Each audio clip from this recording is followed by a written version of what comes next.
Assalamualaikum warahmatullahi wabarakatuh. Kami dari kelompok 5 kelas PAID yang beranggotakan Muhammad Miftahul Haq, Muhammad Rizky Baihaqi, dan Mutiara Ariska yang akan menjelaskan tentang karakteristik perkembangan anak usia SD, yakni khususnya perkembangan fisik motorik, intelektual, dan bahasa. Bismillahirrahmanirrahim. Assalamualaikum warahmatullahi wabarakatuh. Saya Muhammad Miftahul Haq dan di sini saya akan mencoba untuk menjelaskan karakteristik perkembangan fisik motorik anak usia SD. Baik, yang pertama yaitu pertumbuhan fisik adalah perubahan-perubahan fisik yang terjadi dan merupakan gejala primer dalam pertumbuhan manusia. Pertumbuhan fisik terjadi sejak masa anak-anak hingga usia lanjut. Pertumbuhan fisik meliputi perubahan ukuran tubuh, perubahan proporsi tubuh, munculnya ciri-ciri kelamin yang utama atau primer, dan ciri-ciri kelamin kedua atau sekunder, sampai penurunan kondisi fisik. Dan pertumbuhan dan perkembangan fisik yang penting pada masa anak-anak awal ialah yang pertama yakni perubahan tinggi badan. Tinggi badan anak rata-rata bertambah 3 inci tiap tahun. Jadi bisa kita simpulkan rata-rata umumnya, berarti tidak semua anak-anak seperti itu. Selanjutnya yaitu perubahan berat badan. Dan berat badan anak rata-rata bertambah 3-5 pon. Pada usia 6 tahun, berat badan laki-laki 49 pon dan berat badan anak perempuan 48,5 pon. Kondisi ini memungkinkan anak dapat mengangkat, melempar, dan menangkap bola. Yang ketiga itu perbandingan tubuh.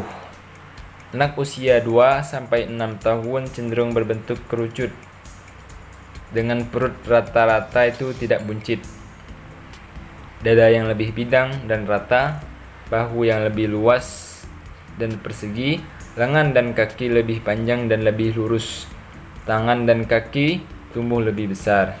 Jadi begitu ciri-ciri perbandingan tubuh anak usia SD. Selanjutnya itu postur tubuh. Perbedaan postur anak terlihat sejak masa anak-anak. Ada yang gemuk atau endomorfik, kuat berotot, mesomorfik, dan ada yang kurus, ektomorfik. Selanjutnya itu tulang dan otot. Otot anak berusia 6 tahun itu menjadi lebih besar, lebih berat, dan lebih kuat, sehingga anak tampak lebih kurus meskipun berat badannya bertambah. Pertambahan berat tulang dan otot ini memungkinkan untuk dapat belajar menarik garis, menulis, menggambar, dan melukis dengan jari. Selanjutnya, beberapa perkembangan motorik kasar pada anak usia 6 hingga 9 tahun. Antara lain, ketangkasan meningkat, melompat tali, dan naik sepeda. Lalu, beberapa perkembangan motorik baik kasar maupun halus pada usia 10-12 tahun, antara lain perubahan postur tubuh yang berhubungan dengan pubertas mulai tampak, mampu melakukan aktivitas rumah tangga, seperti mencuci, menjemur pakaian sendiri, dan lain-lain. Lalu anak-anak di atas usia 5 tahun umumnya telah menguasai berbagai gerakan motorik halus dengan baik. Mereka umumnya telah mampu menulis dan menggambar lebih rapi dan mampu menggunakan peralatan rumah tangga dan sekolah. Mungkin itu penyampaian dari tentang karakteristik perkembangan fisik motorik dari anak usia SD dari saya. Terima kasih dan Assalamualaikum warahmatullahi wabarakatuh. Selanjutnya akan dilanjutkan oleh saudara Muhammad Rizky Baihaqi. Bismillahirrahmanirrahim. Assalamualaikum warahmatullahi wabarakatuh. Nama saya Muhammad Rizky Baihaqi, NIM 1192020 162 Saya akan mempresentasikan tentang karakteristik perkembangan intelektual kognitif anak usia sekolah dasar. Kognitif adalah kemampuan berpikir pada manusia. Menurut Terman, kemampuan kognitif adalah kemampuan berpikir abstrak. Sedangkan Kolpin menyatakan kemampuan kognitif adalah kemampuan menyesuaikan diri dengan lingkungan. Hun menyatakan kemampuan kognitif merupakan kemampuan memproses informasi yang diperoleh melalui indera, sedangkan Gardner menyatakan kemampuan kognitif adalah kemampuan menciptakan sebuah karya. Di dalam ajaran Islam dijelaskan bahwa manusia pada saat dilahirkan tidak mengetahui apapun, tetapi Allah membekali dengan kemampuan penginderaan dan hati untuk mendapatkan pengetahuan. Penjelasan itu dapat ditemui dalam Al-Quran surat An-Nahl surat ke-16 ayat 78 yang artinya, dan Allah mengeluarkan kamu dari perut ibumu dalam keadaan tidak mengetahui sesuatu pun, dan Dia memberi kamu pendengaran, penglihatan, dan hati agar kamu bersyukur. Ibnu Katsir menafsirkan ayat ini bahwa kemampuan mendengar, melihat, dan berpikir manusia berkembang secara bertahap. Semakin dewasa seseorang, semakin berkembang kemampuan mendengar, melihat, dan akalnya. Akan semakin mampu membedakan mana baik dan buruk, mana benar dan mana salah. Hikmah diciptakan kemampuan berpikir manusia secara bertahap agar dia mampu menjalankan ketaatannya kepada Allah Subhanahu wa Ta'ala.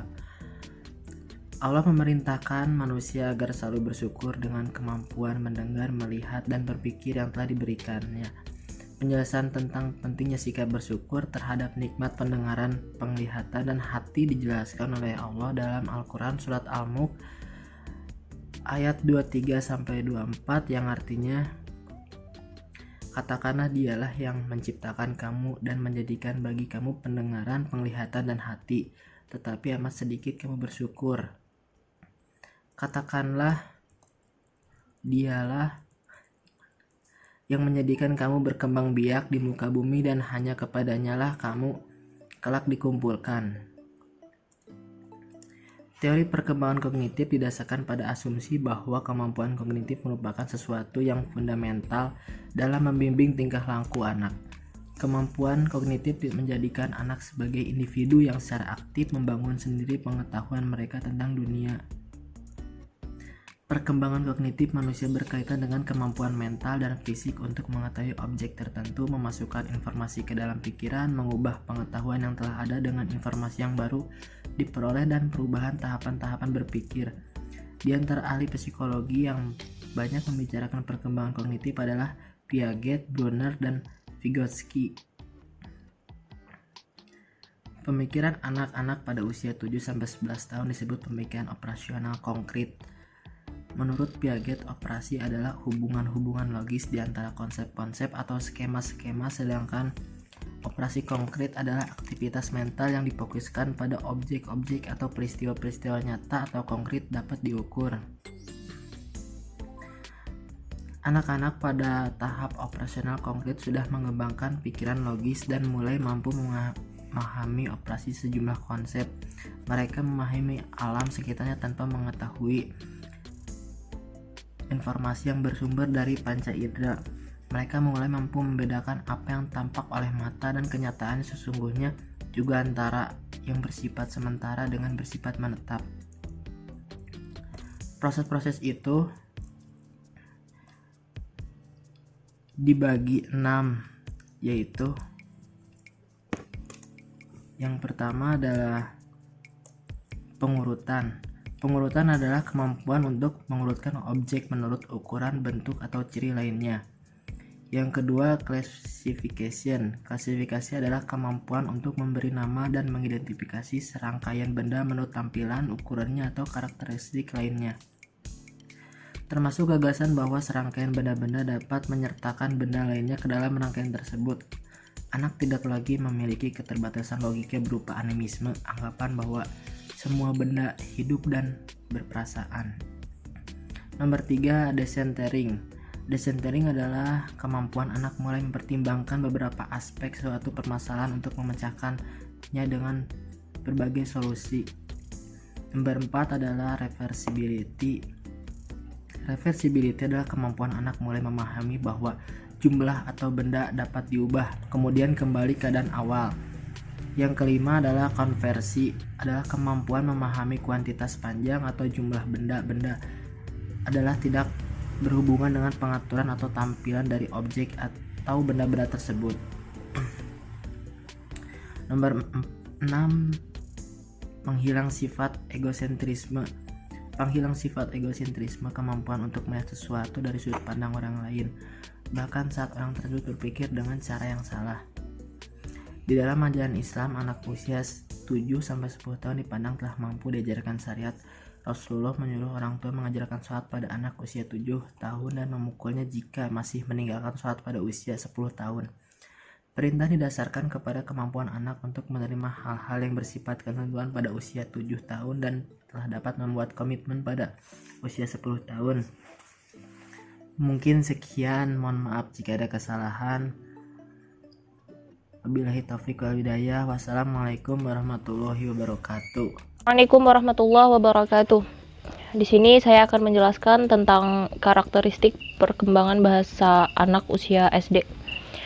Jadi beberapa ahli psikologi memasukkan perkembangan bahasa itu ke dalam perkembangan kognitif karena aktivitas berpikir itu melibatkan bahasa gitu. Jadi berpikir itu merupakan percakapan dalam hati. Bahasa itu merupakan alat untuk berpikir dan bahasa mengekspresikan hasil pemikiran. Berpikir dan berbahasa merupakan dua aktivitas yang saling melengkapi dan terjadi dalam waktu yang relatif bersamaan. Jadi kemampuan berpikir seseorang itu menentukan kemampuan berbahasanya. Sebaliknya kemampuan berbahasa seseorang itu merupakan cerminan atas kemampuan berpikirnya gitu. Perkembangan bahasa juga merupakan proses untuk memperoleh bahasa, menyusun tata bahasa dari ucapan-ucapan, memilih ukuran penilaian tata bahasa yang paling tepat dan paling sederhana dari bahasa tersebut. Perkembangan bahasa itu dapat dijelaskan melalui dua pendekatan. Yang pertama itu dengan pendekatan empiristik. Empiristik sendiri menurut kaum empiris yang dipelopori oleh kaum behavioris, kemampuan berbahasa itu merupakan hasil belajar individu dalam berinteraksi dengan lingkungan.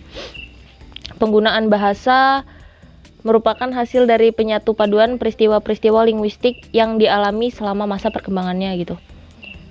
Selain itu, Bloom dan Tinker pada tahun 2001 juga menyatakan ada 3 komponen yang harus ada dalam model pengembangan bahasa anak, yang disebutnya dengan intentionality model.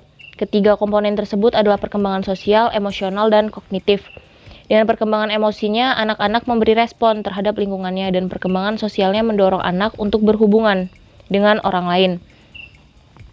Selain itu, dari nativistik, menurut kaum nativistik sendiri yang dipelopori oleh Chomsky menyatakan bahwa struktur bahasa itu telah ditentukan secara biologis yang dibawa sejak lahir gitu. Manusia memiliki kemampuan bahasa sejak lahir yang berbeda dengan makhluk lainnya. Pada saat anak lahir, dia telah memiliki seperangkat kemampuan berbahasa yang disebut tata bahasa umum atau universal grammar gitu. Teori nativistik ini mengatakan bahwa meskipun pengetahuan yang ada di dalam diri anak tidak mendapatkan banyak rangsangan, anak akan tetap dapat berbahasa. Anak tidak sekedar meniru bahasa yang dia dengarkan, tapi ia juga mampu menarik kesimpulan dari pola yang ada. Hal ini karena anak memiliki sistem bahasa yang disebut Language Acquisition Device atau perangkat penguasaan bahasa yang disingkat LED. Nah, selain itu, Chomsky dalam memahami karakteristik perkembangan bahasa manusia membaginya ke dalam beberapa tahapan. Tahapan tersebut yakni yang pertama, tahap pralinguistik pada anak usia 0,3 sampai 1 tahun. Anak mulai mengeluarkan bunyi ujaran dalam bentuk ocehan yang mempunyai fungsi komunikatif gitu. Pada anak usia 0 sampai 1 tahun itu anak mulai seperti mengoceh sesuatu yang tidak jelas gitu. Yang kedua itu tahap halofrastik atau kalimat satu kata 1 sampai 1,8 tahun. Anak mulai mengucapkan kata-kata pertamanya seperti ayah, ibu gitu. Yang ketiga tahap kalimat 2 kata, yakni usia 1,8 sampai 2 tahun. Anak menyatakan maksud dan berkomunikasi dengan menggunakan kalimat 2 kata. Yang keempat itu tahap perkembangan tata bahasa. Itu ada pada anak 2 sampai 5 tahun. Anak mulai mengembangkan sejumlah sarana tata bahasa. Panjang kalimatnya mulai bertambah, ucapannya juga semakin kompleks dan mulai menggunakan kata jamak dan lugas gitu. Yang kelima, ada tahap perkembangan tata bahasa menjelang dewasa, yakni anak pada usia 5 sampai 10 tahun. Anak mulai mengembangkan struktur tata bahasa yang lebih rumit, melibatkan gabungan kalimat sederhana dengan komplementasi, relativasi, dan konjungsi. Yang keenam, tahap kompetensi lengkap, yakni pada anak usia 11 sampai dewasa. Yang terakhir itu ada pembendaharaan kata terus meningkat, gaya bahasa mengalami perubahan, semakin lancar dan fasih berkomunikasi dengan bahasa. Itu terjadi ketika manusia itu udah dewasa gitu, jadi udah pada tahap dia itu udah lancar berkomunikasi dengan orang lain. Mungkin sekian yang dapat kami sampaikan, lebih kurangnya mohon maaf. Wassalamualaikum warahmatullahi wabarakatuh.